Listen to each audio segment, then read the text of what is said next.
but no, he after 3 years out of the country, he's ready. Good evening. This is a special meeting, December 17th, 2024 is called to order. We're going to go. Oh, sorry. We do that again. We're going to adjourn into executive session. We discuss potential litigation with the legal counsel as allowed by RCW 42.30.110. Council will be in executive session for 30 minutes and we'll return at 6 p.m. We're gonna go back to the meeting room.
Good evening. Welcome to the city council meeting of December 2024.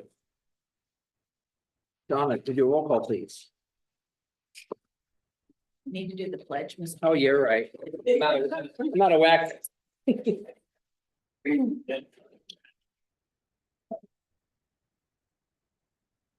Pledge of allegiance to the flag of the United States of America and to the republic for which it stands, one nation, under God, indivisible, with liberty and justice for all.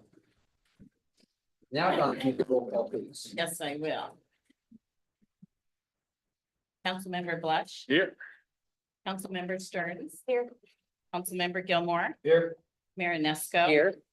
Deputy Mayor Sherman. Here. Councilmember Sapp. Here. And Councilmember Gutierrez. Here. Thank you, Donna. You're welcome.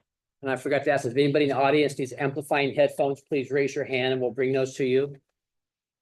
Not seeing any. Does council have any late changes to the agenda? City manager? Two things tonight, Mr. Mayor, under presentations, if you don't mind, introducing a new employee here at the city of Shelton. And then on the action agenda, G6, I'd like to introduce a motion that recognizes and our staff suggestion is suspend Shelton Municipal Code 5.32 in regards to for hire vehicles. Council okay with that? Yes. G6.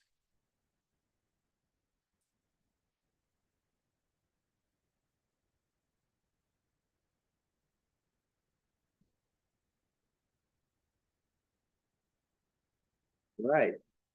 Are we ready for reading the consent agenda? Yep. All right. Donna, can you read the consent agenda, please? Vouchers numbered 112-034 through 112-079 and EFT payment numbers 838 through 858 in the total amount of $218,389.90. The warrants numbered 4014 through 4019 and 13851 through 13953. Warrants 112-0805 through 112-098 in the amount of $641,124.60. Minutes from the business meeting of November 5th, 2024, and the study session of November 12th, 2024. Thank you, Donna. You're welcome. There a motion? Move to approve the minutes at. We have a motion to second to approve the consent agenda as read. All in favor, say aye. Aye. Opposed? Motion carries. All right, the council invites the public to make comments on matters of city business. Comments shall be made to the entire council, not individual council members. Please refrain from any personal or disrespectful remarks that create disruption of the meeting. If unreasonable, disruptive conduct continue, to be asked to leave the meeting. Donna, do we have anybody sign up for general public comment? You do, Mr. Mayor. We have Melissa Moore, fifteen agenda item, is it general public comment? Is it on the agenda? What you want to speak about? Yeah. Okay, so that will come up later. We have Dean Jewett. This general public. Oh, Derek, I understand the rules. Thank you. Are you Donna? Okay, I just want to chat about some of the camps that we have going on around town. We've talked about this over and over. If you guys aren't aware of them, I'm very familiar with leading field trips. So you're more than welcome to come along on a trip with me and I can show you what I see. We have the camps right up by the the yacht club that have been disbanded, but they've all dispersed into the hills left and right heading up there. I call them in, we talk about them, nothing happens. So I get pretty confused about that. I want to talk about, a gentleman that took a shit in my alley. He's taking shits all over town. He's been thrown out of places, been removed from, multiple areas. You go into the alleys, it's nothing but a bathroom. So I don't understand why that's allowed to happen. How does that happen? Is that due to lack of enforcement? Is that due to lack of leadership? Or is it all of the above? So you guys sitting in these chairs need to make some tough decisions. And there's 4 individuals that I feel make these tough decisions. There's 3 individuals that do not. So hopefully in the next year or so, those 3 individuals will no longer be sitting in those seats. When you have a lack of leadership and accountability and responsibility, what happens is you put your community members in harm's way. So an individual can go take a picture of a situation to document it, and then they get assaulted, ran at, threatened, stuff thrown at their vehicles, and basically put in harm's way. Isn't that kind of crazy how that can be allowed to happen in our own little community? And then if there's an event going on, then we rush in, we clean it up, then we turn our back and it goes right back to the way that it was. It's the whole whack-a-mole type of situation. Brewer Park at times looks great. As soon as you turn your back on it, it looks like hell again. We've got the corner, right across, Franklin and like 3rd or 4th there, that is constantly has camping. There's pallets there now. There's a whole tent system based off of that tree. So if you look up your own ordinances, there is an ordinance that talks about sidewalks. It talks about impeding the flow of a pedestrian.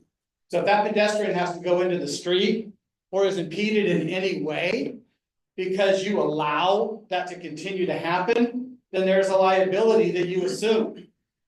We all know what happened to the state or the Supreme Court. Just because your city lawyer says that you can't do anything about it, take a look at the citizens. Let's step up to the plate. Thank you, Dean. There's no one else for Jennifer. I didn't get a chance. General, Driving on traffic from Olympia. general public comment, Kathy? Yes, Okay. yes, the sign in sheet by Mark. Good evening, Miguel, Lindsay, Sharon, Eric, Tom, Melissa, and George, and all who's here tonight.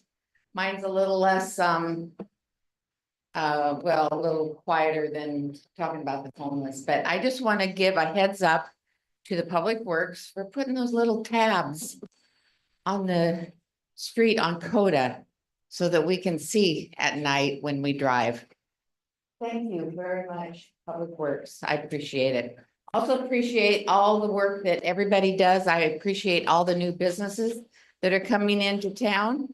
And I challenge each one of you to just take a few minutes and pop your heads in on those new, any business in town. They really, really appreciate it and they know that you care what's coming in. So that's just a little heads up on it. Thanks. Thank you, Kathy. That's all we have, Mr. Mayor. This is for general public comment. If you have a topic, it's on the agenda already. Yeah, but we do ask you to sign up for that. You can sign up here right now if you like.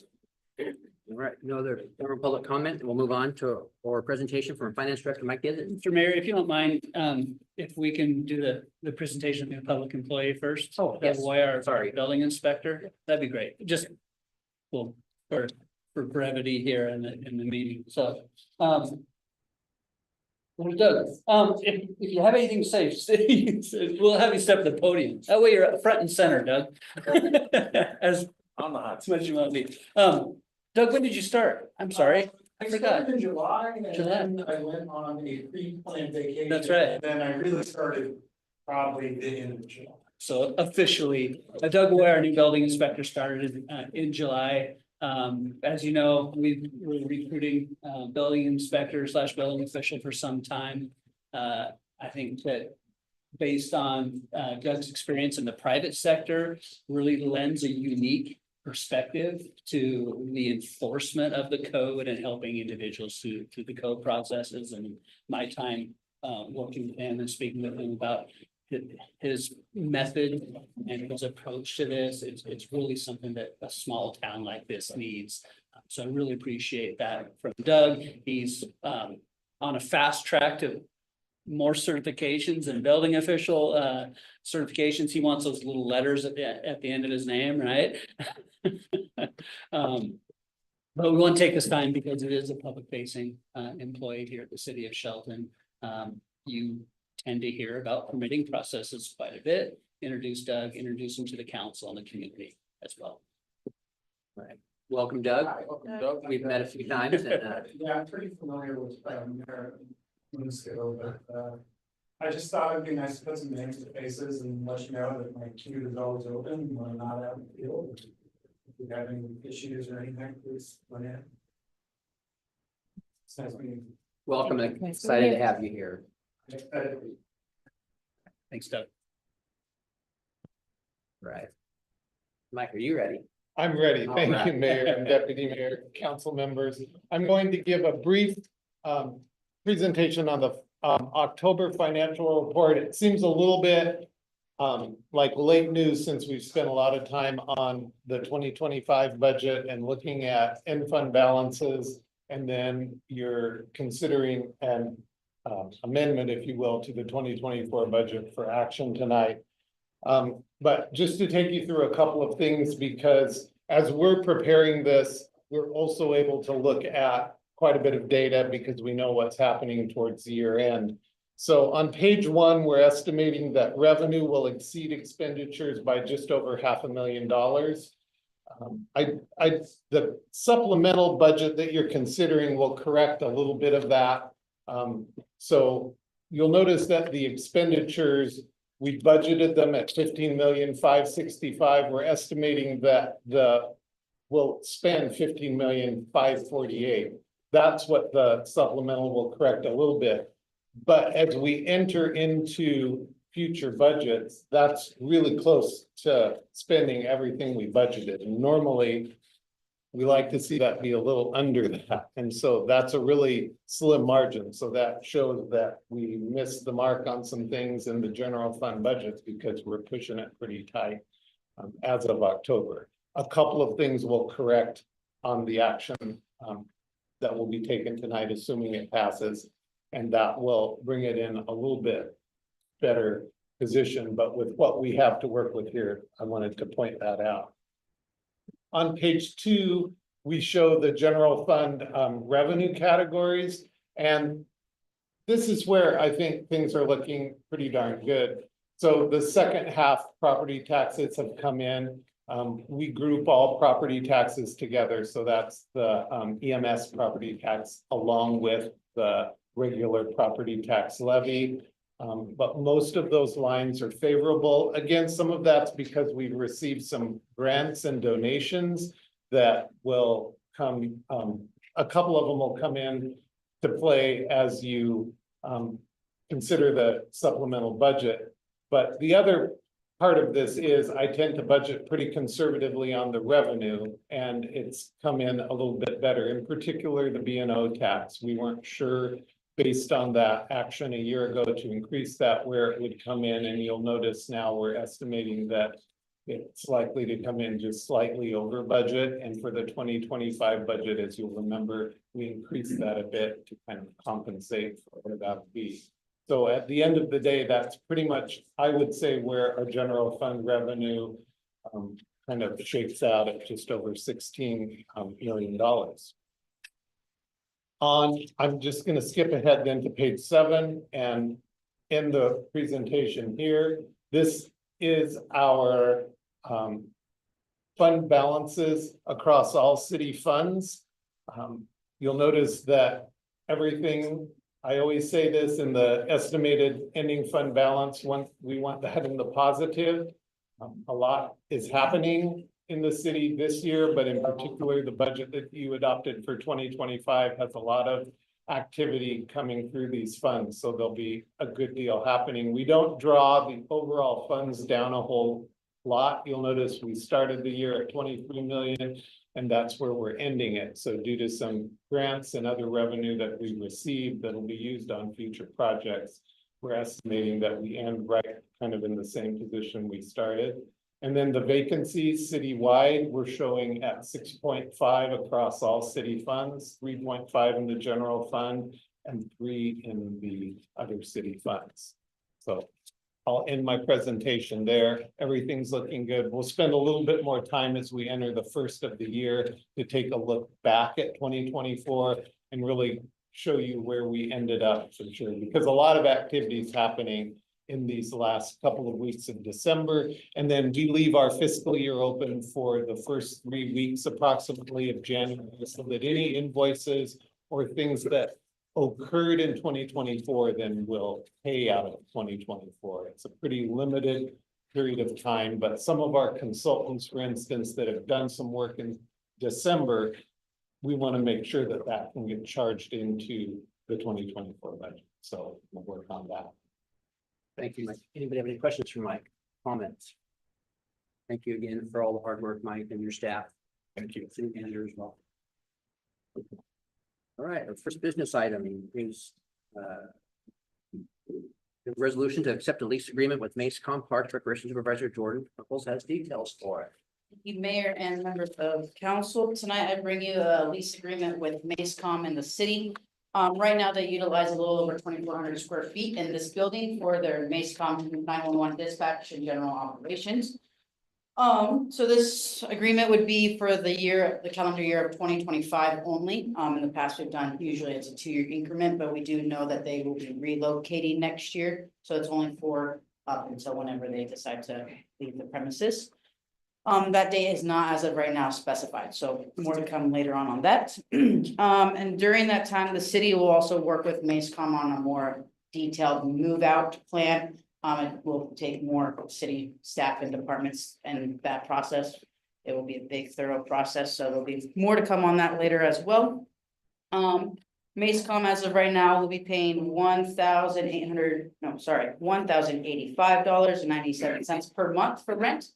And then there's an additional cost of $3,936.90 per month. And those additional costs include utilities, building maintenance, custodial services, supplies, communication, uninterrupted power supply and generator costs. These amounts were based off of 2023 actual costs, but the hours, and then we use the 2025 rates for staff. So that's how you allocate those numbers that you see there. And I'd be happy to answer any questions. Thank you, Jordan. Do we have a motion? Mr. Mayor, move to place resolution number 1358-1124 on the January 7th, 2025 consent agenda for further consideration. Thank you. Comments or questions, Jordan? Thank you, Jordan. Thank you. We have a motion and a second to place resolution number 1358-1124 on the January 7th, 2025 consent agenda for further consideration. All in favor, say aye. Aye. Opposed? Motion carried. Thank you. Our first action item is a resolution for a contract amendment. Assistant Public Works Director Aaron Nix has information. Thank you, Mayor, Council, honored to work with this. Thank you. Bring forward to you an amendment. If you recall, at our last study session, we discussed our reclaim, the MDR treatment facility, in which we received in 2021 about $2 million to replace a storage tank, so that we could actually store product and sell that as demand incurs. The intent here is we're trying to ultimately we'll ramp this up to take more flows with the idea that we want to get water to that facility because we can sell it, but also because it serves as recharge for Goldsboro Creek. So I bring forward to you, if you recall, I talked to you guys a couple months ago, this specific project, and I'm not blaming anybody, but it was scoped out rather poorly from the get-go on this. It doesn't mean that it's costing us more money or those types of things. What it does mean is that we didn't cover all the areas, and this specific amendment is, I think it's critical. It's a minimal amount. It's about $6,500 or so.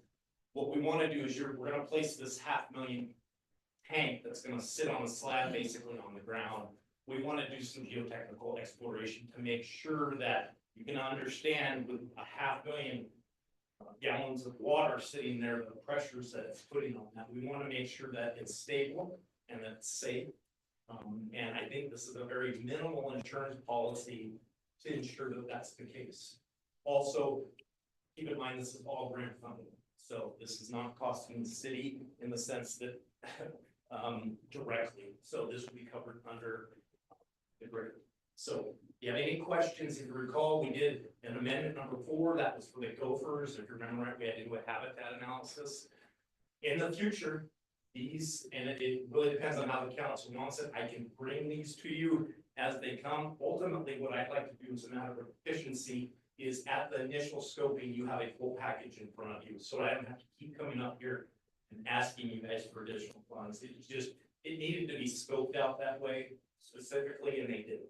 So, again, no offense against staff, it just wasn't done. So I have this amendment before you. There will be one more amendment for this, you guys. That's for construction management, because this project is going to be constructed within the first month or two after they first. What's I want to say about that? Prints are on hand, ready to go. You see that it's worked out. So if you have any questions, please ask. I'm happy to answer them. Thank you, Aaron. Donna, anyone have public comment? No, Mr. Mayor. Ever read resolution number 1364-1124? Resolution number 1364-1124. A resolution of the council of the city of Shelton, Washington, authorizing the city manager to approve amendment number 4 to the contract for design services associated with the satellite wastewater treatment plant reclaim tank project. Thank you, Donna.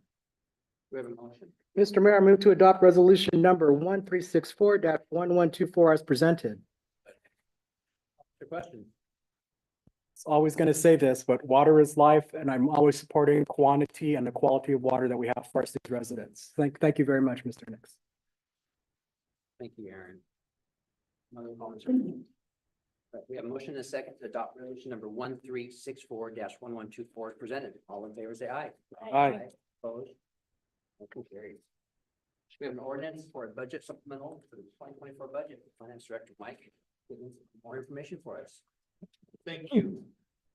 This is the same supplemental that I presented at the business portion of the meeting on December 3rd. Nothing has changed. As a reminder, this is a year-end cleanup on the budget, recognizing some expenditures that payment primarily by way of grants, also de-obligating some funds out of the capital funds that we're expending and services of cleanup. But again, nothing has changed since the first presentation. Thank you. Thank you, Mike. Donna, any second public comment?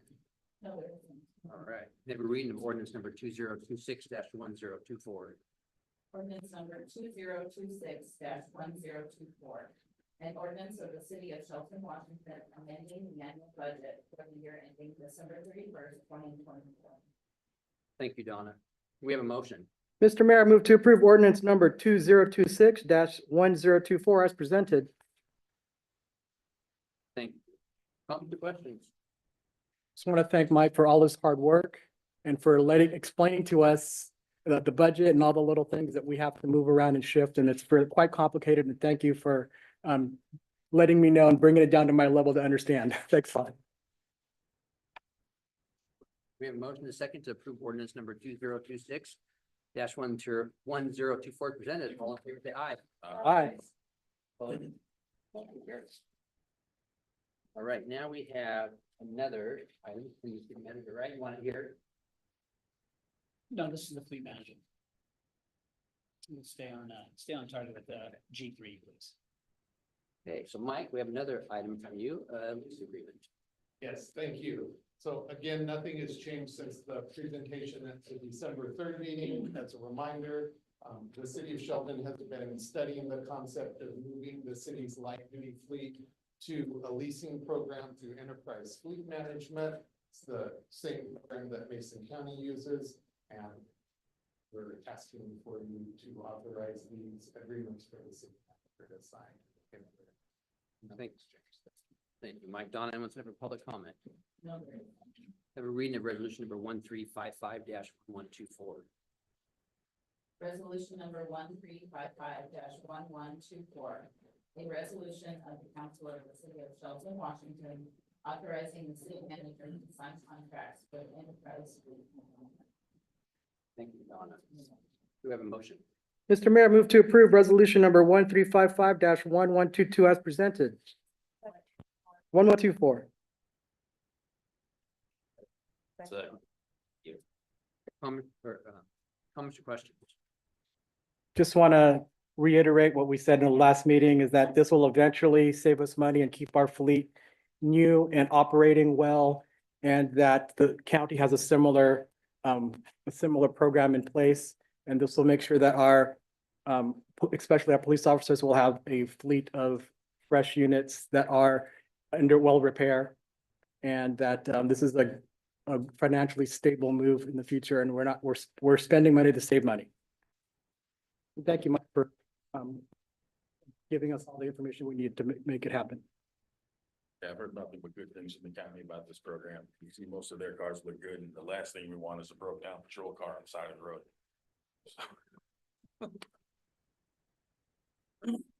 We have a motion to second to approve resolution number 1355-1124 presented. All in favor, say aye. Aye. Opposed? Motion carries.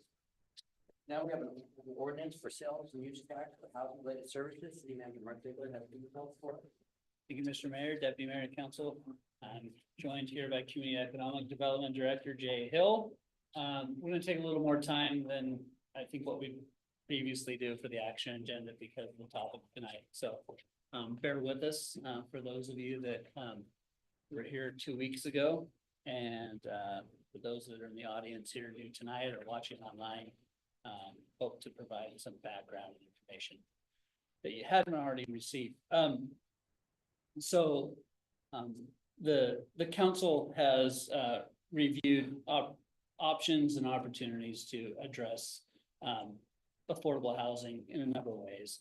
At the June 11th council study session, a majority of the council directed staff to bring some funding options and alternatives for further review. So back on October 8th, staff put some options together for council review. Received feedback to bring back what was codified in RCW 8214.530 as the housing and related services sales tax. So that's what we're bringing to you tonight. Just as a little more background, the priorities that have been recommended to council through the homelessness task force that was established in 2022. That task force met over six meetings here in the Civic Center. It was comprised of council members, county commissioners, local business owners, law enforcement, social service providers. And they provided this council, need to make sure, five priority recommendations from those, seven priority recommendations from those meetings. I'll go through those. One is a mitigation site that was deemed a short-term or a one-year goal. At this point, I'll talk a little bit about what the city's done to address these recommendations. City supplied $20,000 of ARPA funds, the America Recovery Planning Act funds from in 2022 to Community Lifeline for their operations. Those were funneled through I think Mason County Housing and Health Board, if I remember correctly, before my time. Number two is support for grant applications for current shelter operations. The city of Shelton has provided letters of support to Shelton Youth Connection for construction of transitional housing. And then obviously we're a partner with Shelton Veterans Village with New Horizons housing for the project that is located on 13th Street on city property. That's a lease to New Horizons. Number three was support for grant applications for community partners to provide rapid rehousing. I'm not aware of any efforts for the city at that point to support that recommendation. Number 4 was 1 or 2 Mason County focused designated crisis responders, potentially embedded with the Shelton Police Department. Luckily enough, through grants, we have had a designated crisis responder embedded with our police department since early in 2023. I will caveat that by saying the designated crisis responder left their role. They're not hired by the city of Shelton. It's provided through a partnership with Thurston Mason Behavioral Health Organization back in September 6th. So we've been without that since September 6th. But again, we had 1 DCR in place, funded through a $100,000 grant through the TMBHO. That is being filled, I believe, fairly soon, and we hope to have a DCR back in place and the grant funding in 2025. The 5th recommendation was a storage locker program co-located with a mitigation site that has not been pursued by the city of Shelton to date. Number 6 is a public dashboard on the city website that details what shelter beds are available.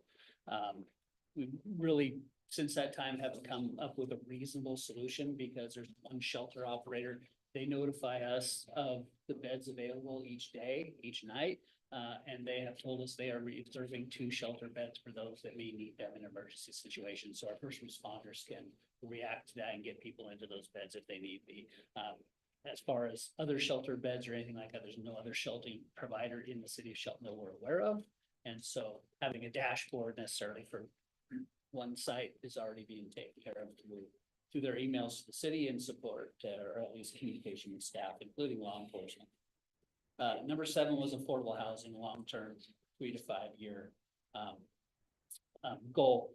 The city's taken several measures to date to help, I guess, increase housing stock, which hopefully leads to affordable housing. 1 is through development code regulations. We've reduced the minimum lot size to 4,500 square foot in the city. That was reduced down from 6,000 square feet. That makes building hopefully more affordable.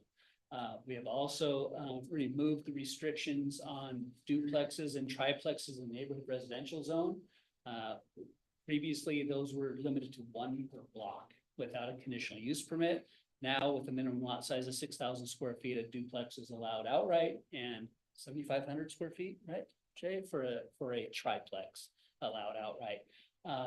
We, under the current comp planning effort, we're looking at multifamily zones that would allow multifamily housing outright. Right now, there's an additional land use process through a plan unit development process, much like a conditional use permit process, that leads to some uncertainty, or at least the unknown going forward from a developer on how the hearing examiner process would work. We're developing, with the help of a citizens advisory committee, multifamily zoning that would be most appropriate located in the city to allow those types of housing developments outright. We have reviewed pre-approved housing plans, ADUs or something like that, that could be brought to the city. They could be picked up over the counter. It would reduce the time and effort and cost for somebody associated with a housing project or building an ADU in their backyard and increasing housing stock.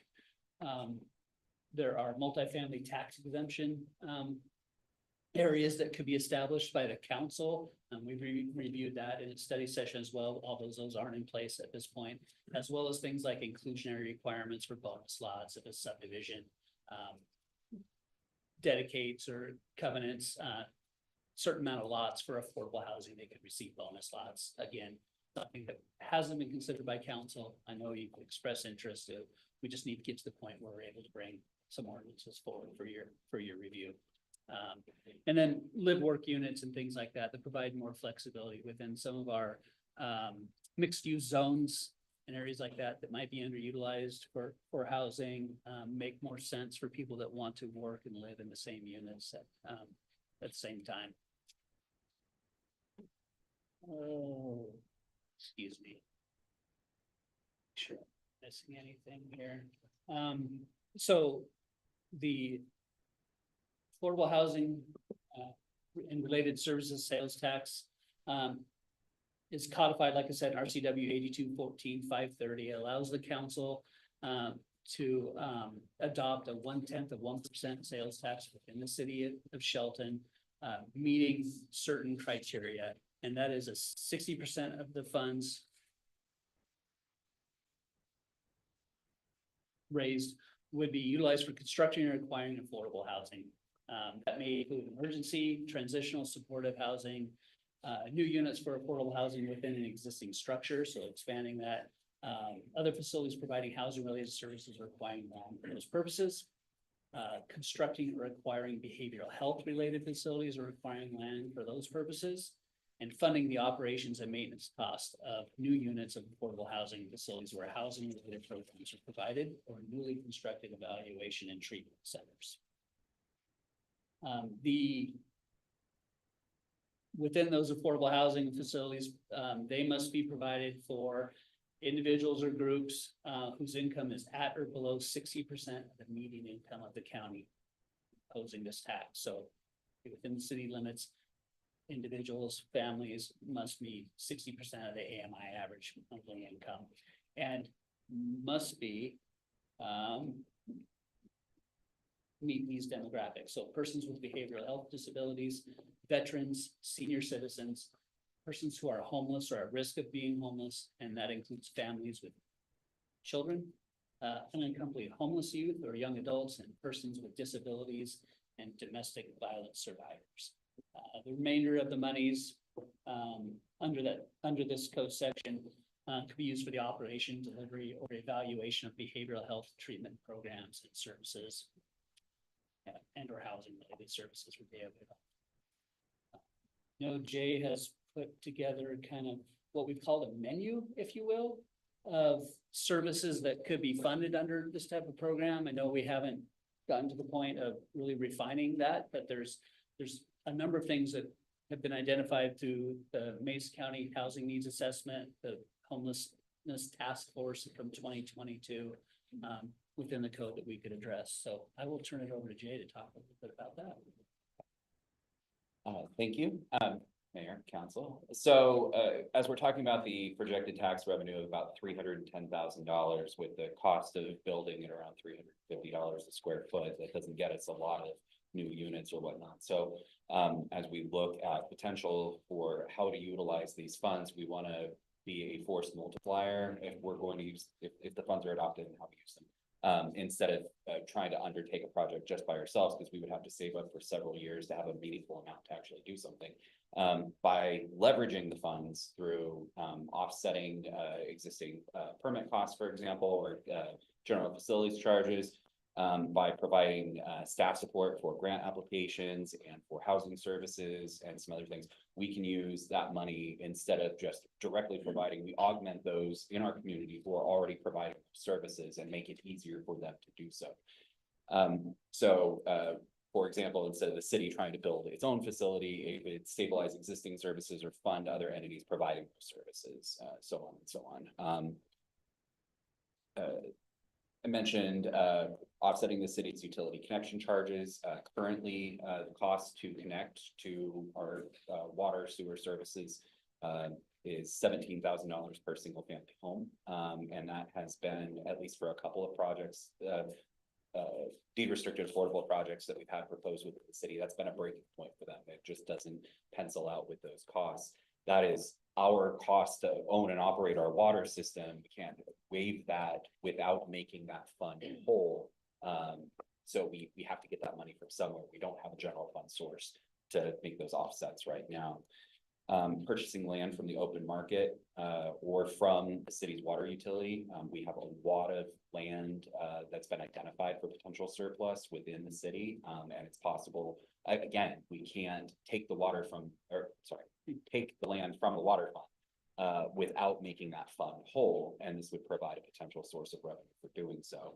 Or land on the open market. There's properties that have become derelict or whatnot, that if we were to take an equity position in the property and then repurpose it for affordable housing, we could better utilize something that might be blight on the community and turn that around into something that could provide housing for people. We can directly fund construction of new units at underdeveloped properties. So if there was a multifamily housing project already, whether that be for-profit market rate or a nonprofit, one of our partners, this funding could directly support construction potentially at those places, provided it was covenanted to meet the special needs populations identified within the state statute. One other thing that we've identified is, and this came from the homeless task force as well, is developing ADU plans. And cutting the permit costs for ADUs. Again, we have to make our funds whole in doing some of these things. Can't constitute a gift of public funds, except in some of these cases where we're dealing with the state antiquated language calls it the poor and infirm. But generally speaking, you know, the folks that were identified as special needs populations will qualify. So general fund permits and revenues can be waived by ordinance and action of the council, but there's still a cost to the city in reviewing, processing, obtaining these ADU plans, and making them available. And then the last thing is required infrastructure, streets, sidewalks, and other improvements. We've had a couple of nonprofit housing providers within the community that that's been a huge cost for them, is putting in the infrastructure that is needed to support this. And this is beyond just the water and sewer connection costs. This is, you know, curb, sidewalk, place for somebody to be able to walk off the road to get to where they need to go. And it's especially important for a lot of these lower income projects, because a lot of times there's multiple individuals in the house. They may not all have vehicles. They need to walk, and we need to give them a safe place to do so. So, and again, had a couple of these projects in the last few years where that infrastructure cost has been a make or break point. We've lost at least one project that I can definitely point to, and another one that it seemed like that was probably the reason. We've had a couple of other projects where I know that would have immensely helped the local provider to get their work done. One of the last things is housing coordination services. So as I mentioned at the last presentation, we're underway with our comprehensive plan right now, looking at a lot of different housing options. And one of the things that we heard during our listening sessions with everyone from the business community to social services providers to even civic clubs is housing coordination. A lot of people wanting to move to Shelton don't know where or how to find homes. Not everything's listed in the paper. Not everything's, you know, it's not necessarily clear to somebody moving to Shelton for the first time that Kitsap housing is a place that you would get housing, because we're not Kitsap County. So why would people think to look there for housing? So there's no like coordinated entry kind of program for low income housing, for learning where to get some of the resources that they need. So that might be a possibility to provide those services. And again, the revenue can support housing programs separate from the direct provision of housing. So having a housing planner would be a way that we could have someone on staff to not only provide help with the coordination services, but also take on some of these projects. There's a lot of work to be done in that position, whether it's grant application, helping our partners get grants, providing letters of support, a whole host of other activities. This position would, if this was one of the things that council selected, would be another opportunity to leverage the funds to get more funds by making us available. There's been a couple of times in very recent memory where we've been asked to apply for CHIP grants, CLIP grants, and a couple of other housing grants that, you know, the request comes in at the last minute. We have 50 other things going on in the city. We're trying to get it all done, but we don't have a dedicated person to run that project. And if there was somebody who that was their part of their charge, it would be a lot easier to go out and proactively find these projects before, you know, 2 weeks before the deadline or a month before the deadline or whatnot. We could be a lot more proactive about getting some of these grant funds applied for and making this affordable housing. So that is not an exhaustive list of the things that are possible. Those are some of the things that we identified as probably what I would say the most bang for the buck. If we're going to do this, you know, we want to be effective. We don't want to just collect a bunch of money that sits there and doesn't do what it was intended for. And we don't want to overpromise and oversell something we can't deliver. Regardless of how the money is spent, 60% of the amount has to be spent on direct provision of housing. There's a lot of different ways direct provision can be interpreted from the statute, but that's 186,000 from that. And then the remaining 40% of that can be used for housing services. It can go direct provision as well, but it can be used for housing services, shelter stabilization, some other things that are not necessarily, you know, capital construction.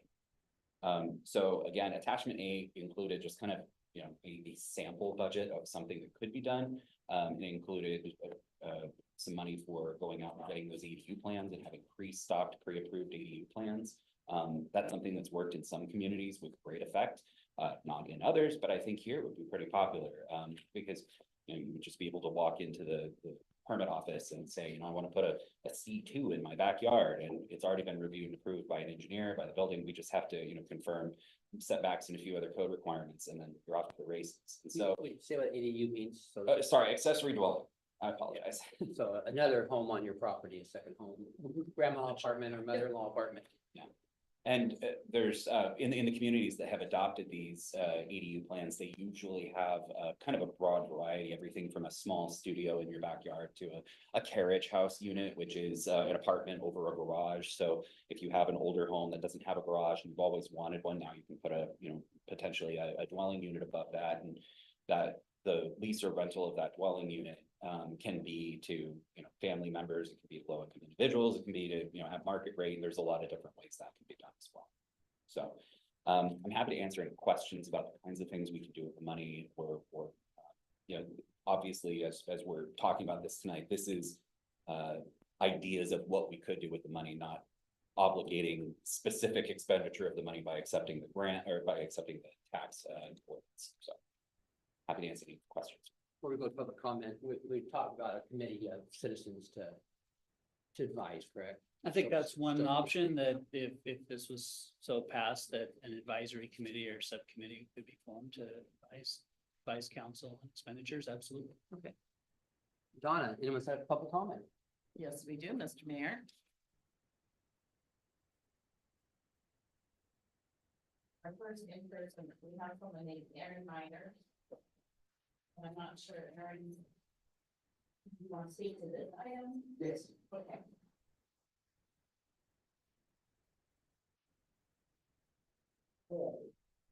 Greetings, Mayor and City Council. My name is Aaron Myers, and I work at Community Lifeline of Mason County, which is the only operating low barrier adult homeless shelter in our community. I'm here to tell you today that I'm in support of this bill because I work closely with the population of our community that this bill is intended to impact. As a case manager at Community Lifeline, I work towards helping people find permanent supportive housing, transitional housing, detox and treatment services for addiction, and mental health services here in Mason County. I would like to take this time to also acknowledge the community's concerns about some of the homeless population here in Mason County, and to our business owners who have their businesses impacted by people loitering around their businesses, panhandling and littering, and have to bear witness to people experiencing severe mental health crisis. I believe that this tax bill will help address the concerns the community has by providing more funds for transitional and affordable housing, detox and treatment, and connection to mental health services, which will help save lives in the city of Shelton and keep it an amazing place to work and live. I'd just like to thank you today for this time. Thank you, Aaron. Next speaker is Kirsty Rose.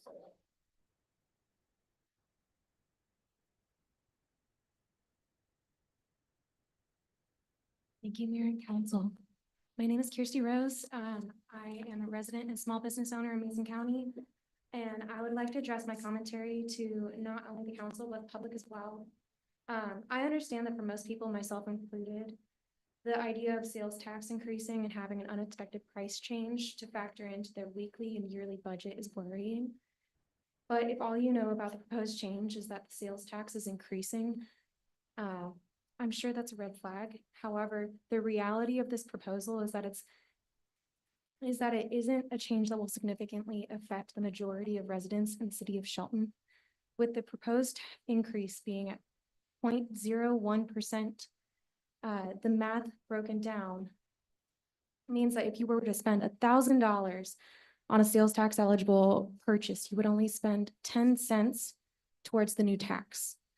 If you want to discuss larger numbers, in 2020, Washington State collected an average of $2,900 in sales tax per person, which would be about $26,400 in sales tax eligible purchases.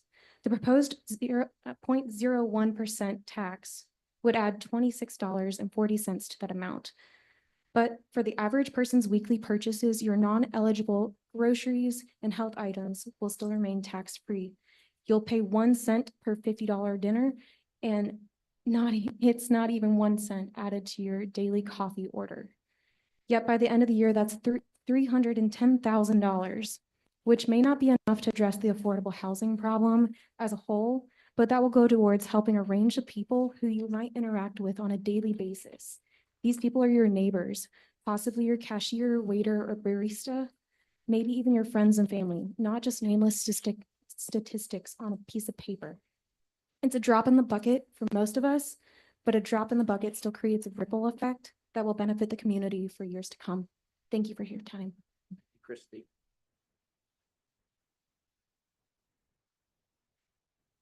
Next, we have Aaron Martinek.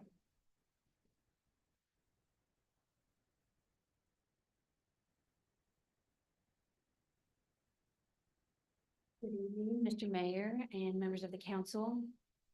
I'm a professional in town as well as a volunteer at Community Lifeline.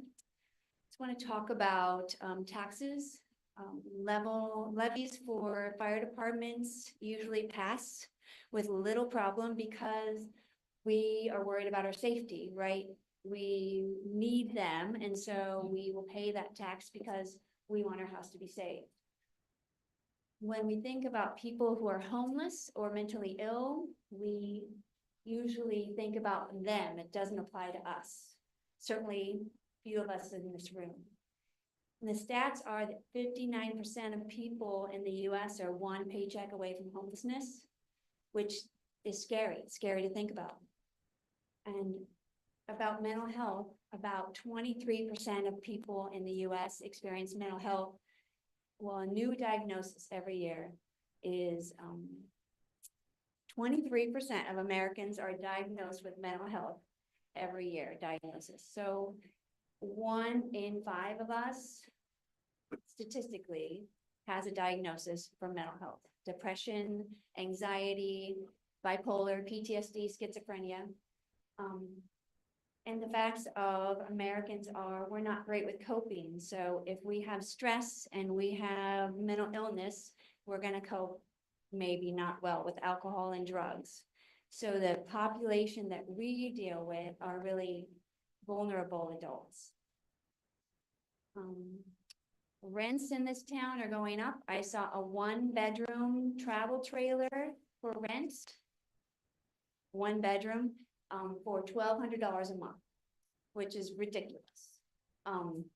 We have so few resources in this town, in this county, that landlords are able to pay or charge whatever they want, and people will pay it because they're desperate.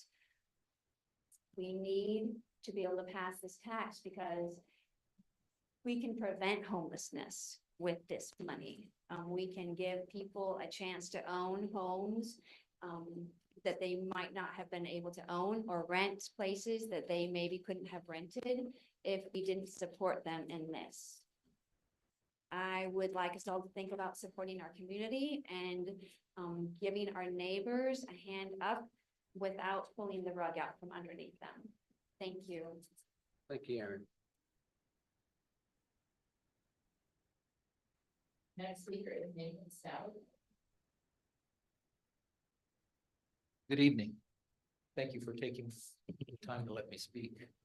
I see a lot of similarities here where the city of Shelton is heading. The town I came from in Southern California, city of Oceanside, went down this same path 40 years ago. And they created a bureaucracy that just took more and more money, and they were constantly feeding it. And they didn't accomplish anything. So I'm against this. I don't see the value of it long-term.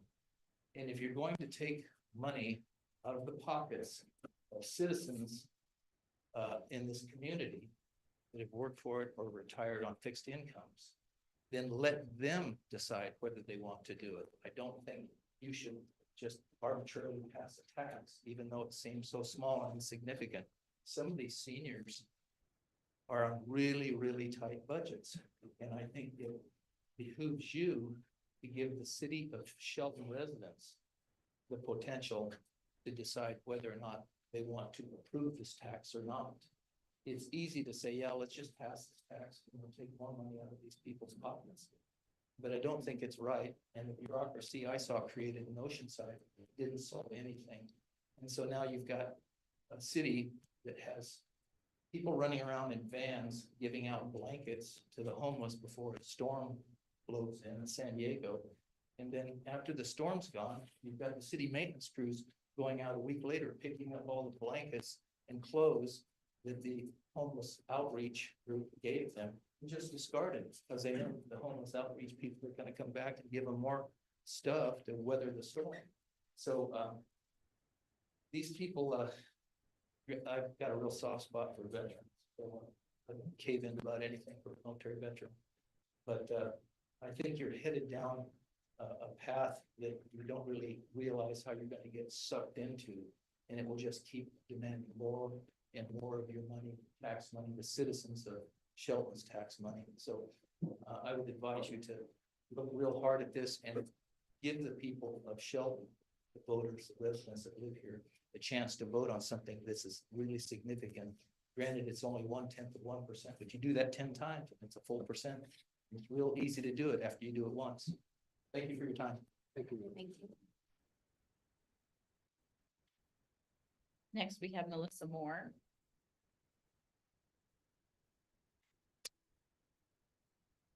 Evening, esteemed community members, council members, and fellow advocates for the well-being of our city.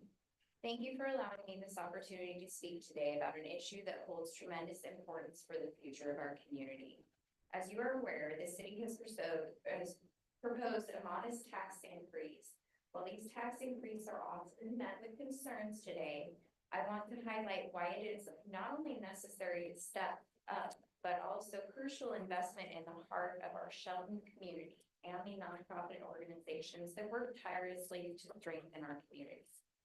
Nonprofits are the backbone of so many services in our community, from providing food and shelter to those in need, offering mental health services, supporting education, empowering local youth, providing low and no income housing, and advocating for our community. Our nonprofits make this city a better place for everyone. They work with limited resources, often relying on grants, donations, and volunteer labor. They are the first responders to many of our community's most pressing needs. But here's the reality. These organizations, I come from Habitat for Humanity, face mounting challenges. From rising costs of operations to decreased funding sources, they are being asked to do more and more with less. It's not just the survival of those nonprofits that is at stake, but the well-being of those that they serve. This tax increase will help to stabilize and uplift these organizations, enabling them to continue their vital work within our community. This increase will directly contribute to strengthening the capacity of our nonprofits. It will provide consistent funding. Yes, it's not a whole lot of money, $310,000. I can only build 3 houses with that, but my 3 houses are going to be sustainable for those 30 years. Support growth and expansion. We're going to invite more community members to let them know that we are here for our community. It's going to add additional funding for our nonprofits. If we go to grants, we have the city's backing with $5,000, $10,000. We have that partnership to take to our grant writers. It creates more jobs and volunteer opportunities. So what money you are investing into our nonprofits and into our housing community, we are putting that right back into our very city, which I love and adore. This is why it's so important for the cities to work with nonprofits.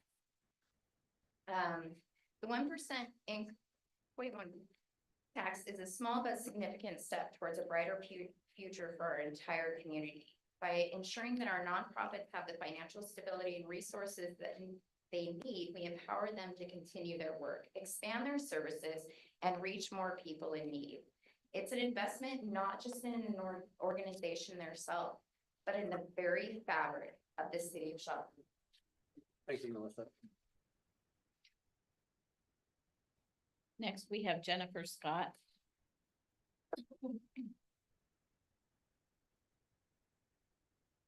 Mr. Mayor. Thank you, council members. My name is Jennifer Scott and I'm a City of Shelton resident. I work for New Horizons Community at the Shelton Veterans Village as a case manager.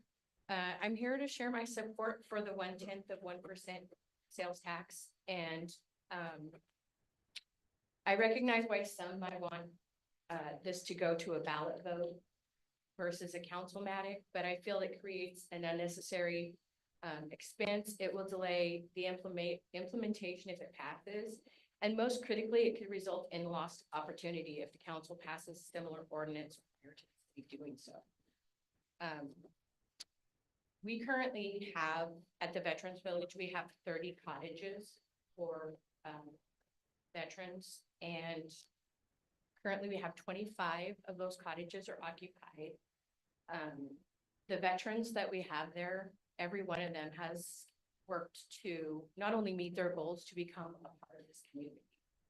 So as a case manager, I help them decide what their goals are, and then we make a plan to reach those goals. So we have veterans now who a year ago were on the streets of Shelton who are volunteering in our community, who have jobs and are spending money here in our community, and who would have, as a homeless person, any one of my veterans would have given the shirt off their back. And 1/10 of 1% is just a very small thing to ask to support not only homeless veterans, but homeless in general in this community. It's a very viable resolution to some of the complaints from the public. A way to address it. It takes money to solve these problems, and this is a very small way that the community can help to support. Thank you, Jennifer. Next is Holly Cahoon.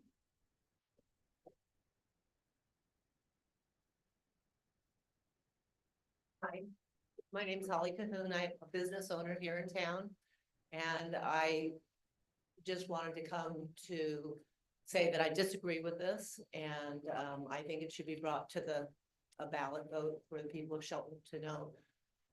The downtown business community is struggling mightily with all the homelessness, the vandalism. We, incur so many extra bills to deal with the situation, and we aren't supported at all with the city.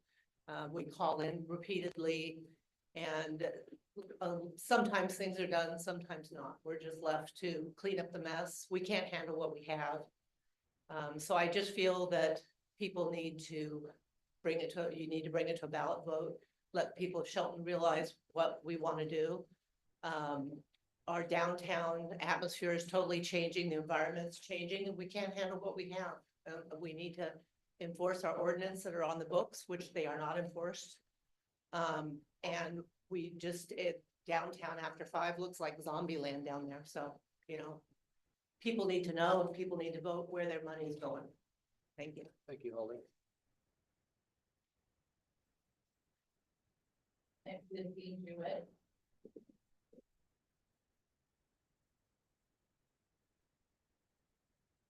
So we all know who Eric Johnson is with Como News. Did a piece a few years ago, Seattle is dying. I know that some people said, oh, that's not true. They're blowing it way out of proportion. Well, here we are years later with millions spent on the problem, and it's only gotten worse.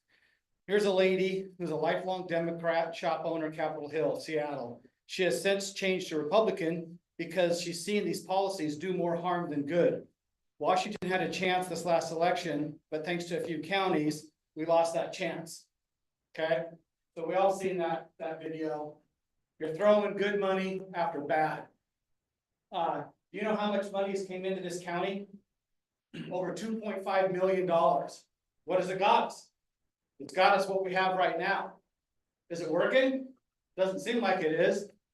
So I hear people talk about, and everybody that's done most of the positive talks for this tax are all the nonprofits that don't have to deal with this as a business side. Okay, Just the other day, I had to pick up human shit with a cup.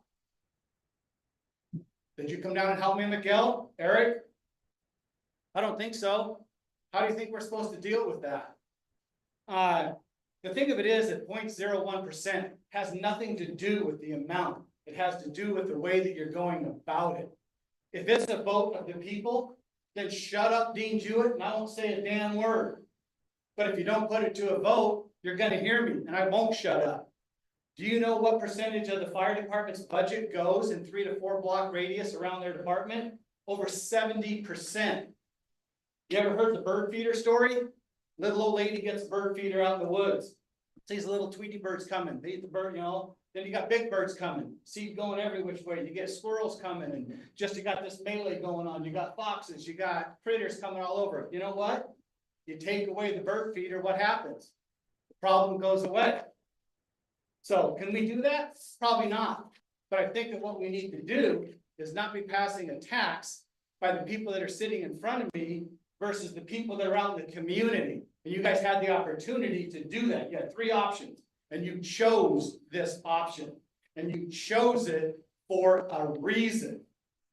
What is that reason? I think we all know, because I don't think that the people would pass it.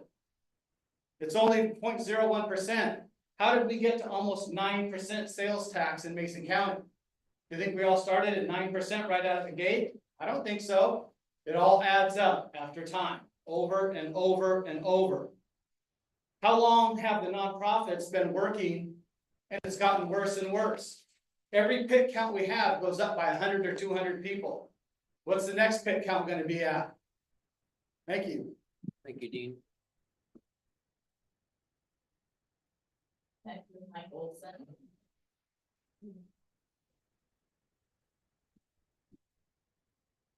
Thank you, Mike Olson.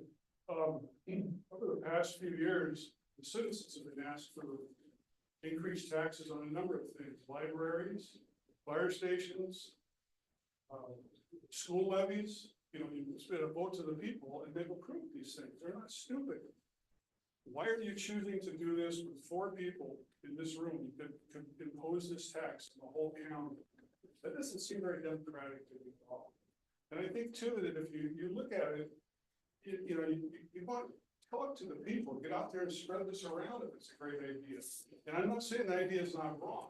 I'm saying what you're doing is wrong by imposing a tax without representation. Also, I think you're going to have some unintended consequences. If you think about it, you also have a transportation benefit district vote coming up in less than a year, which is 0.2%. People supported that because the roads are crappy.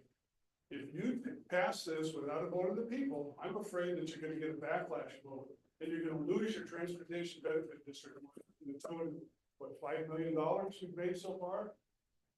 See where it's get us in the roads. I just think you really need to slow down on this. There's no hurry on it. Take a little more time. Get out and talk to the people. Present it. Even with the staff's presentation, I never even heard you talk about the options of vote for just you guys do it or vote of the people. It's just not right. If it's a great idea, they'll vote for it and they'll pass it like they have in the past. Don't ram this down people's throats. You're going to pay for it. The city's going to pay for it. Thanks. Thank you, Mike. Next is Julianne Gale.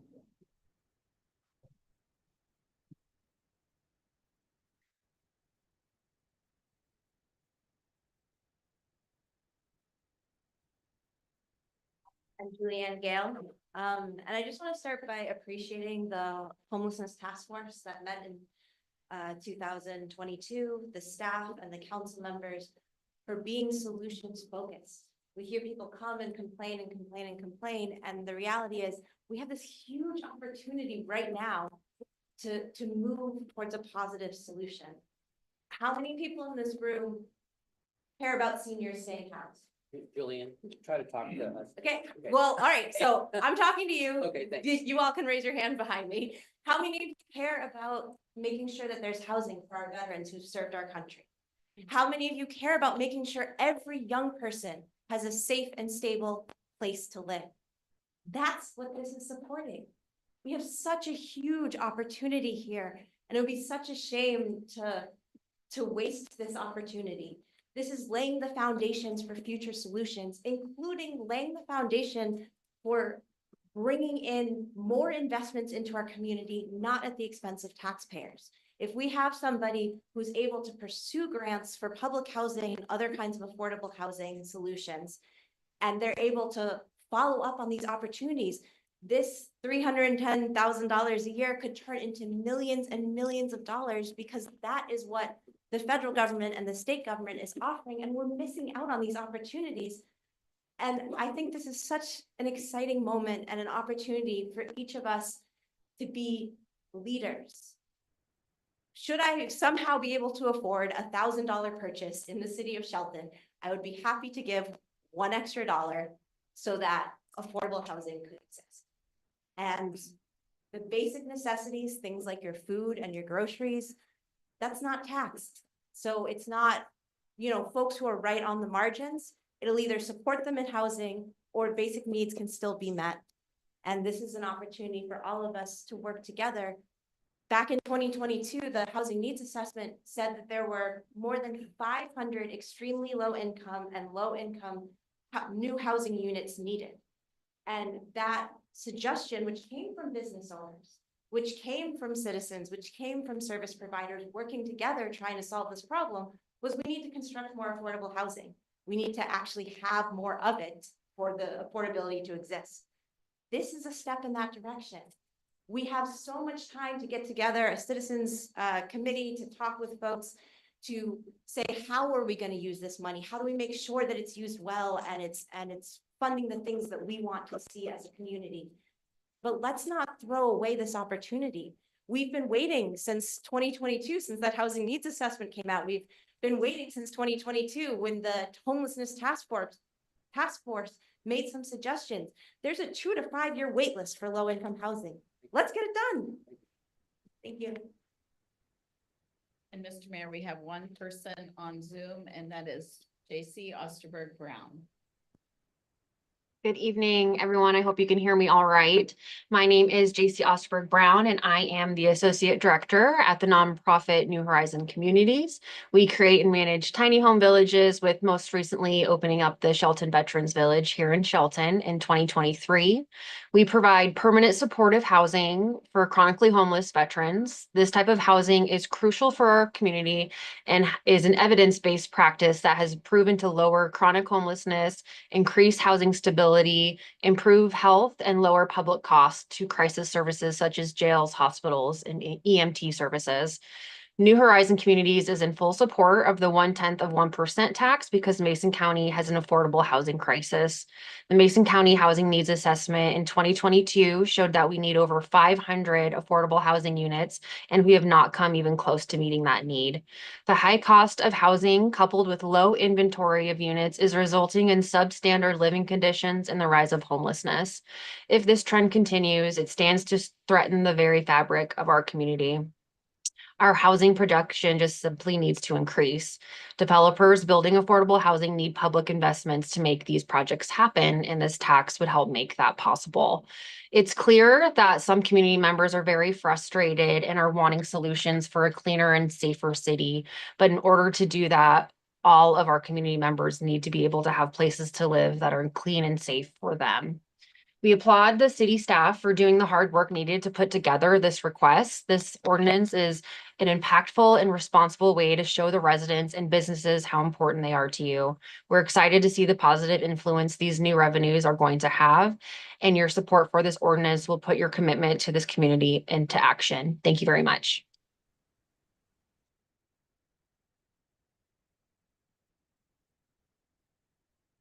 All right. We have a motion. Mr. Mayor, I move to approve ordinance number 2027-1024 as presented. Oh, I'm sorry, let's get a reading first. Donna, please. Yes. Ordinance number 2027-1024. An ordinance of the city of Shelton, Washington, imposing an additional sales and use tax of 0.1% for housing and related services as authorized by RCW 82.14.530 and adding a new chapter 3.47 to the Shelton Municipal Code. Thank you, Donna. Do we have a motion? Mr. Mayor, I move to approve ordinance number 2027-1024 as presented. Comments or questions? I would like to make a comment. I've been on the council for 3 years now. I have been personally attacked for not doing anything. Every argument that I've heard today against this measure is actually a reason for this measure. So I don't see the logic in someone talking about picking up stuff with cups and saying that's something we can avoid if we can get people off the streets. And that's something we can do. This is only a start. If you looked at the analysis, we are going to do more than just homelessness. We're going to increase the amount of housing. We're going to unblock the housing shortage in this town if we start doing this. Right now, our taxes are 8.9%. We go up to 9%. It's still lower than Tumwater, which is 9.7%. We're not losing, no one's going over to Tumwater big box stores or coming from Tumwater to here to go get 8.9% over at our big box stores. That's what I'm saying. Like, we're not losing any revenue. We're collecting it not just from citizens of Shelton, but everyone in the whole county. And this is a shared expense. If we don't do it here in this council, we cede this power to the county who will spend it not in the city, but other areas. We need to do this now. If we delay it for a vote, we can lose up to a year or 2 years, and that's $300,000 a year for delay. A lack of leadership is not doing this now. Leadership is doing this now, and we are willing to take the consequences of a vote when you are allowed to vote for or against us if we run for our seats again next year. There is taxation, yes, but there is representation. So if we do this 0.1% tax that impacts you on $1 of $1,000, we are representing you to say, we are making the tough decisions that we are not going to let someone who trolls people on the internet without facts, with facts that just come out of nowhere. $2.5 million from where? How is that being spent? It wasn't from the council. We have not spent that money. The only thing we have done are about 8 or 9 things that our city manager talked about. The list of things is that we created smaller units. We took away the height limits. We created single room occupancy available downtown. We've done so many things that are positive for this community, and no one talks about those things. We have deregulated and allowed people access in a private and private and public partnership to increase the housing in our community. We need to step up and say, now we've got leverage money to say, hey, we will join you in this project and we will give you seed money for that. Or if you don't have that rent money for this month, we can actually give people rent money to stay in their house. I've seen so much hard work by all the members of our nonprofit community for people who have lost everything, not necessarily by their fault. It's okay to be angry at capitalism because that's what you're really mad about, is the corporatism that's going on, that you're really mad at people of us, above our grade level, our pay level. Let's stay on point. Okay. I'm just telling you, this is a chance right now to do something for our community, in our neighborhoods, right here, right now, without delay. And to not do this will cost us money. So if we go to a vote, it's going to cost us way more money and time. And it's Christmas, it's cold, winter's here. People will die of exposure if we delay this. So the blood will be on your hands, not mine. We need to do this now. We need to pass this now. And I'm courageous enough to say, you vote me out. I'm up for a seat in 2025, you come get me. But I'm voting for our people right now. We are going to save lives, and we're going to make sure that our city says, We are gonna take care of all our residents. And that's, I see time.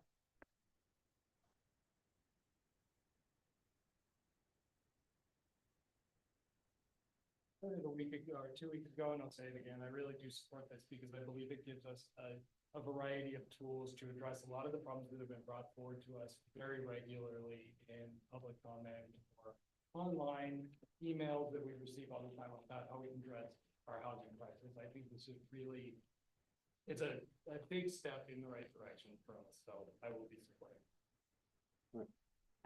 I have a lot to say. First of all, I think Mike Olson was spot on. We're gonna lose community trust in a really big way if we push this through without giving a vote to the people. I want to listen to all the people, not just the people who work for the nonprofits, and I love the nonprofits here, I really do. But 9 out of the 10 of the people who spoke in for it work for the nonprofits, so that's the truth here. I don't think we gave this enough time. We brought this to the table October 8th was the first time we talked about it. That's not a lot of time. We need a little more time for the community to be able to be responsive for this. Also, since 2013, the state of Washington has spent billions of dollars on homelessness. And if the state of Washington, and I know that it trickles down here, can spend billions of dollars and we still have this problem, I don't feel like us burdening the community with these extra dollars is going to change enough to make it worth it, other than lose the trust of the people in our community.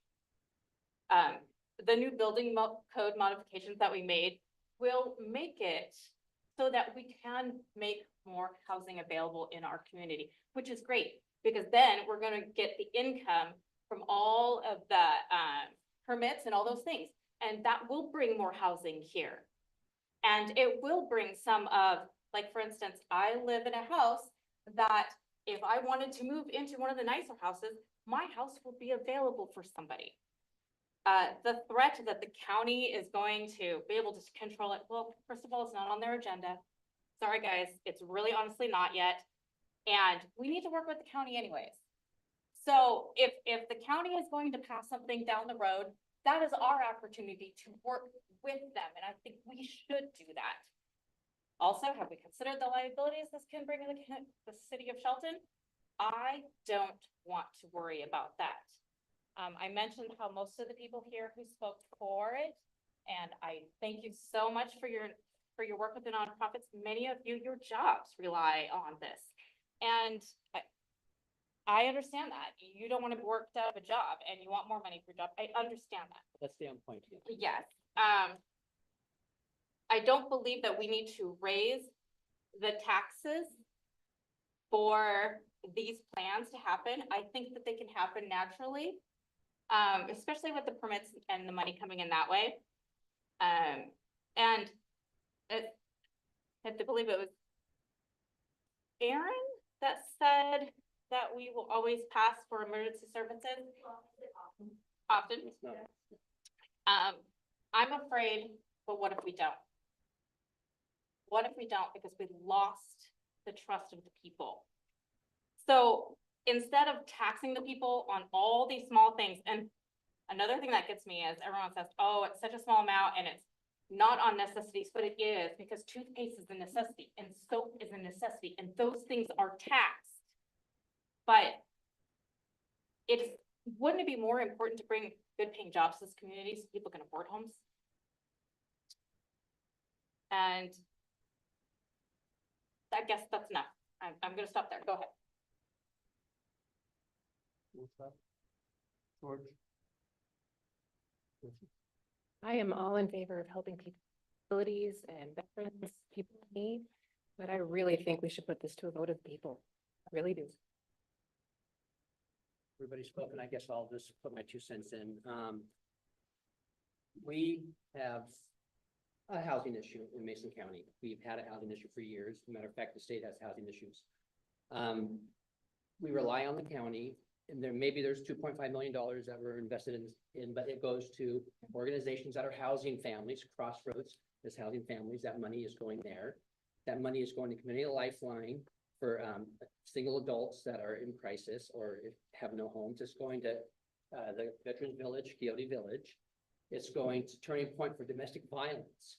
So yes, if there's $2.5 million coming in the county, it is going to causes that are trying to mitigate some of the issues that we have. Frankly, on a personal note, you know, my stepfather passed away. My mother could not live on her own any longer, so she moved in with me. Luckily that I have the means to take care of my mother. She didn't quite need me when she moved in. Now she does, but when she first moved in, it was because she could not afford to live on her own any longer. My adult sons cannot afford to live on their own without me subsidizing, you know, their bills. I mean, it is really tough. Rents are high. Home prices are high. On a personal note, I've struggled in my life. I mean, I've been bankrupt for medical bills. I've let a house go because I could not afford to put a mound septic system in when it failed. I had people that supported me and helped me. I had a boss that had faith in me. I moved up the chain of a command and ended up running 50 convenience stores. That same boss loaned me money to buy my first store. I sold that store and I made a profit, and I bought 2 more stores over the years and done well there. Because people had faith in me. People helped me. Different reasons, but I want to help somebody if I can. If I can get somebody off of the street somewhere, I want to help them. Am I for taxes? Absolutely not. I have voted no on tax increases on this council in my 7 years. I voted no on regulations in the last 7 years. If I didn't think we needed it. Our general fund is struggling at the moment. We need solutions to homelessness, housing issues. We need to be able to support the nonprofits in town. I don't get it. I don't know why that we're arguing over this. This is such a small amount of money, which could leverage such big dollars. I mean, I want porta potties downtown to address some of the issues. And I think we have some support now to do that downtown in a few locations.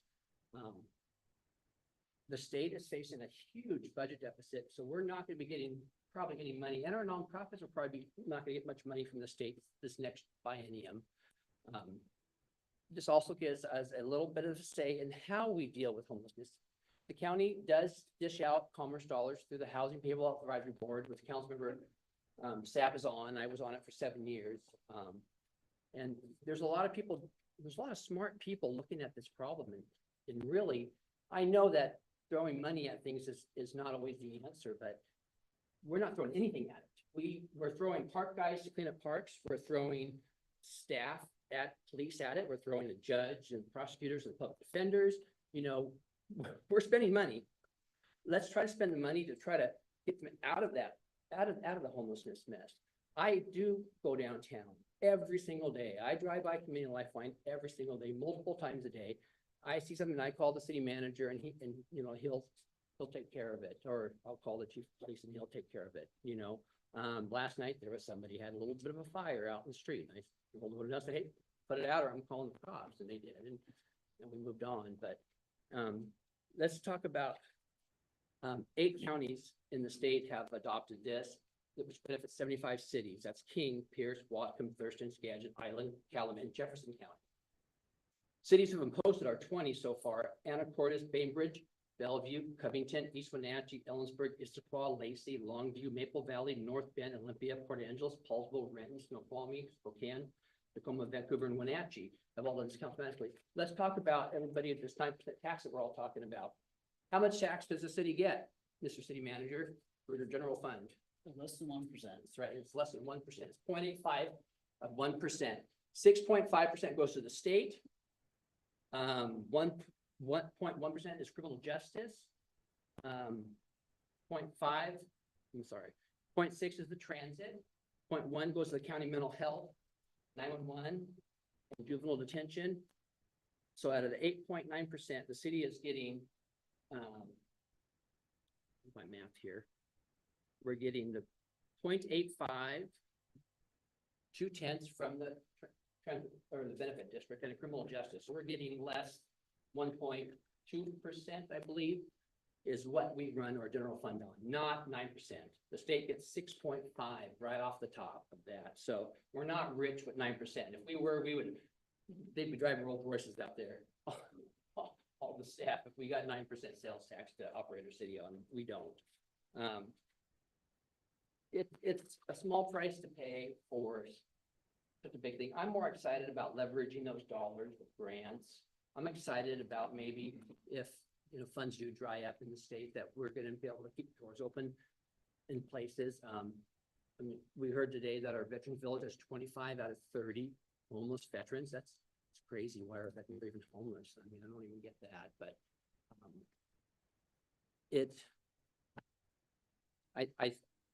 I understand that it is a tax. I understand that some feel that we're doing this councilmatically and it's tax representation. I was voted in by the people. Once contested, obviously, and once I wasn't. Nobody ran against me, but I was voted to make tough decisions and tough choices, and this is a tough choice. I mean, no doubt, anytime you want to raise a tax, and I also am concerned about the benefit district for the roads. I mean, that is a huge thing. We did a lot of work with the road, and that shows that we are good stewards of your money. We paved roads, we've leveraged dollars. We did the Gateway project with the Highway South. You know, I don't like the roundabout, but that's where the money came from. You know, there are lots of projects we've done with that transit benefit district, and we leveraged those dollars and made it work. And we're going to do the same thing with this tonight if we can get this passed. I urge the council to pass this. It is a small price to pay for us to try to mitigate some of the downtown issues that we have. And that's what I have to say. So we have a motion and a second to approve ordinance number 2027-1024 as presented. A roll call vote, please, Donna. The council member that you would respond with a yes or a no, so I can be sure to record your answers correctly. I would appreciate that. Councilmember Blush, No. Councilmember Stearns, No. Councilmember Gilmore, Yes. Mayor Nesco, Yes. Deputy Mayor Sherman, No. Councilmember Saab, No. and Councilmember Gutierrez. Yes. Motion fails. That's that. All right.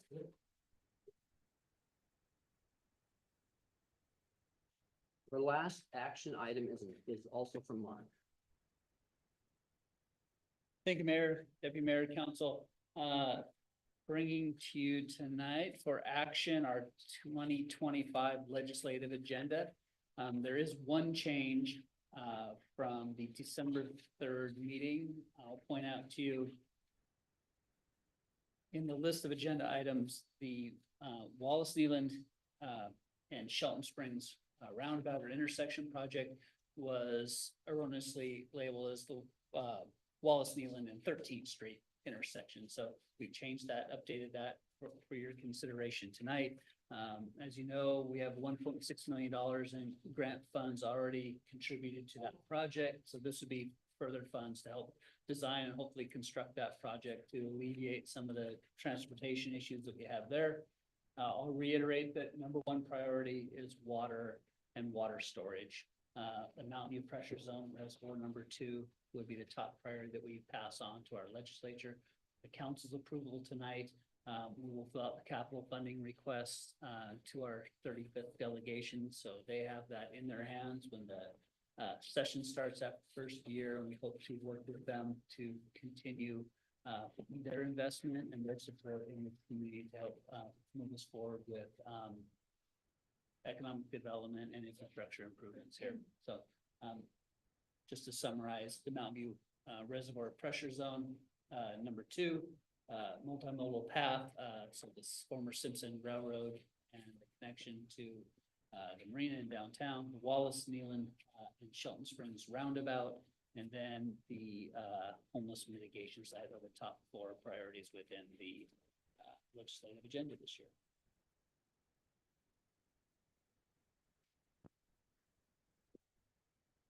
All right. We have a reading of resolution number 1, or public comment. No, there isn't, Mr. Mayor. Right. We have a reading of resolution 1353-1024. Resolution number 1353-1024. A resolution of the city of Shelton, Washington, establishing the 2025 legislative agenda. Thank you, Donna. Do we have a motion? Mr. Mayor, I move to approve resolution number 1353-1024 53-1024 as presented. Question? All right, we have a motion and a second to approve resolution number 1353-1024 as presented. All in favor, say aye. Aye. Opposed? Motion carries. We're now at our new item that we added, Manager Mark Bigler. Thank you, Mr. Mayor, again. I'm gonna ask Chief Kosted to answer any questions for you. He's been dealing with this, as well as Finance Director Mike Gibbons over a number of years. So Shelton Municipal Code, 5.32, for hire vehicles.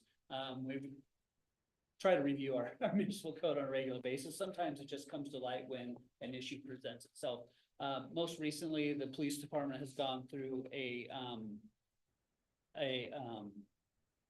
audit, that's the word, audit from Washington State Patrol. When they go through the audit, they cover many things, but as well as the access or the fingerprinting system that we utilize through Washington State Patrol. They brought some concerns to the chief. Chief brought this to my attention and City Attorney Haggard, and so we started looking at this code a little more specifically. And it's really an archaic code. So this licenses taxis and for hire services within the city of Shelton. We believe it's essentially a duplicate service, duplicative licensing service with the State Department of Licensing, and it's onerous for the city to implement. Not only for our police department, but also for our finance department. These businesses would still obtain City of Shelton business licenses, but the actual licensing of the individuals that operate one of the vehicles would, what we propose if we came back to the council for repeal or edits, would be shifted to Department of Licensing. At this point, what we would ask is that the council take action tonight to suspend Shelton Municipal Code Chapter 5.32 until we brought it back for council consideration sometime after the first year. The reason why we're bringing it to you tonight is because many of these licenses are for the calendar year, so we're starting to get these right now from operators for the calendar year 2025. We don't want to run them through the process, take their fees if this is something we're going to consider repealing soon into the first of the year. So this gives us some time to put this effort together, communicate with these applicants that it's going to be under consideration with the council. We can take action at a later date. Chief, anything else to add? Just the undue stresses it causes upon my department when we're duplicating a service that DOL already provides. There's an application process, there's a fingerprinting process. Some of my officers are actually involved when they do vehicle inspections. This is not something that I feel that is great for our budget or tax dollars being spent towards our law enforcement services to provide this service for these types of licenses. DOL provides the services. We only have one company within the city right now that is actually utilizing licenses through the Shelton Police Department, and they're already getting their licenses well through DOL. So it is a duplicate process, and we're not getting any revenue. The revenue is not worth for our department to be involved anymore. Thank you. This is an action item. This is an action. Anybody in the public want to talk on this issue about taxi service licenses, correct? More. Right, pretty much. Yeah, for hire, taxis and for hire services, correct. Nope. This does not, I'll clarify, this does not apply to Uber or Lyft or for those services. Do we have a reading on this, Donna, or we just make a motion? We have a motion tonight. We don't have a resolution presented to you, so it's by motion at this point, Mr. Mayor. Do we have a motion? Mr. Mayor, moves to suspend Shelton Municipal Code 5.32 until further action by this council.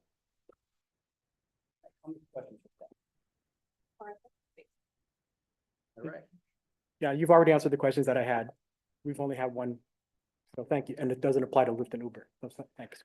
And to clarify, council, I don't see any reason why we won't have something for you at the first meeting of the new year on the 7th of January for consideration. We like to work quickly and make sure this is cleaned up.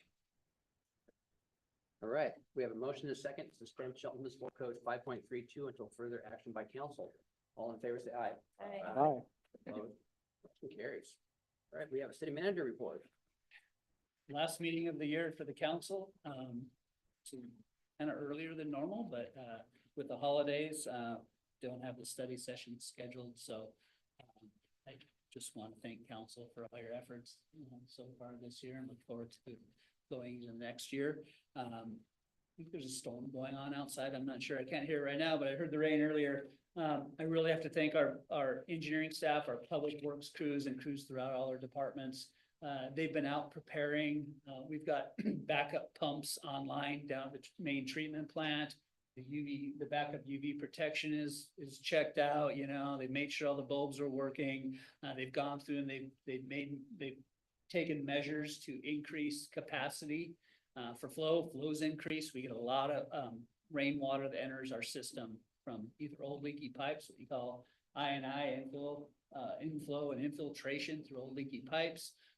There are still portions of this community and old buildings where their downspouts may be connected into our sewer lines. So that increases the flow into the system, increases the stress on that plant. So it's really important that our staff stay involved. And on top of that, we have a SCADA system they man and manage, and that'll alert us of issues that might come about. But in instances like this, we're much more proactive. Crews are also checking kind of the usual suspects, if you will. So Nealon Street, First Street, some of those front streets, some of those places, drainages like Ravenna Trail, Canyon Creek, where it enters down at the bottom of the hill and places like that to make sure they're clear and free. So we minimize any damage that might occur with the heavy rains we're experiencing. The ground's starting to get a little bit saturated. We've got a very high tide somewhere after 9 o'clock tomorrow morning. So that just increases the vulnerability of some lowland flooding, at least for a short period of time. So appreciate the crews being out there and they're monitoring it as the night goes on. That'll cover it. All right. Merry Christmas also. Who's everybody else? Council, any items for discussion? I just wanted to ask, how soon could we set G4 back on the agenda for a public vote?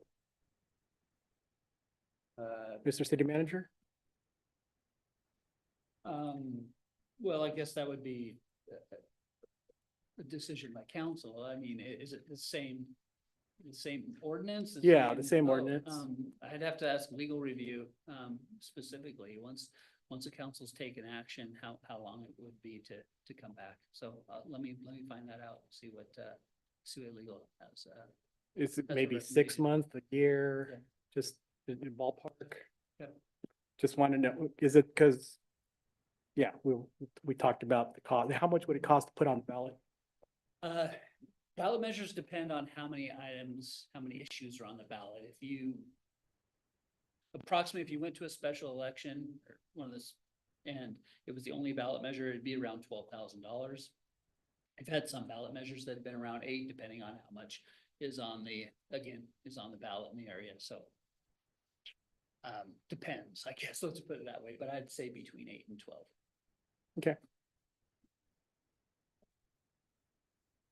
We'd like, since it's the last meeting of the year, talk about direction for staff to bring us for the first of the year about the downtown homeless problem. I mean, how we want to address it. We might need to reopen the budget and put a little bit of our general fund money in it, because like I said, we have no skin in the game. We have no money in the problem and the mitigation. So I think that we probably should maybe find some ideas tonight to get staff get ready for next year and bring some options on how we can mitigate some of it. We talked about the porta potties. I think we did have consensus, I think, for porta potties downtown for a couple of them. So that's one. We're gonna have to, budget for that. Is there other issues we could budget for, for potentially mitigation sites and stuff like that? Do we have property that we can offer to nonprofits for a mitigation site? I mean, anybody got any ideas on where we can go with this? I mean, we gotta have staff, do something. I mean, I don't think we can arrest our way out of it. I mean, I know some would like us to, but we can't do that. I mean, obviously, at $160 a day, plus medical, plus public defender, prosecutor, judge, and jail, you know, is gonna run us out of money. And then, we're gonna have to start laying off staff. So we need to talk about how we're gonna work on this issue. What are we gonna do? What's our goal? What's our goal downtown? What's our goal with the homeless and the housing stock? So, Mr. Mayor, we do have a subcommittee for homelessness, and we do talk about these, and we have talked about a lot of these measures. And Well, we got a full council here now, and we got staff that we can give some direction to on what we want to look at for the first of the year, because we always hear that when we do the same thing over and over again, we get the same results. So let's do something different. Let's talk about it. Let's plan something. so we are getting porta potties as far as I understand, so that there's that. We have looked at possible locations. There's also that.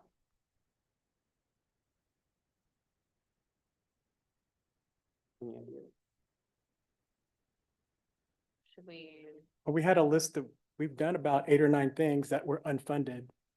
And we had a chance to have funding and we don't have it now. So hopefully next year we can put together something that is meaningful and direct service to folks who need it. But it's not going to be a Merry Christmas for some people out there tonight.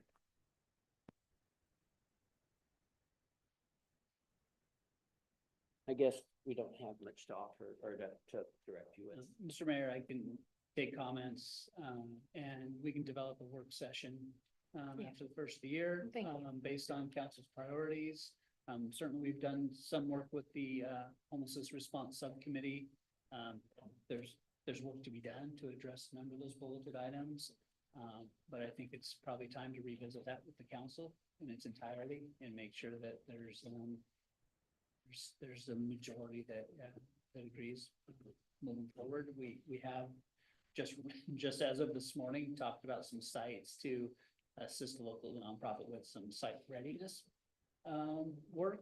And so I just had the opportunity to discuss that in briefings with council. So I'll have more information and report for you on that, kind of what some of the feelings are, or some of the direction is from the entire council. As you know, it takes some time to go through with seven of you, but certainly a study session is probably the most appropriate time to further refine the direction for 2025 in a number of areas, not just homeless response and housing. Right. Any other new items for discussion?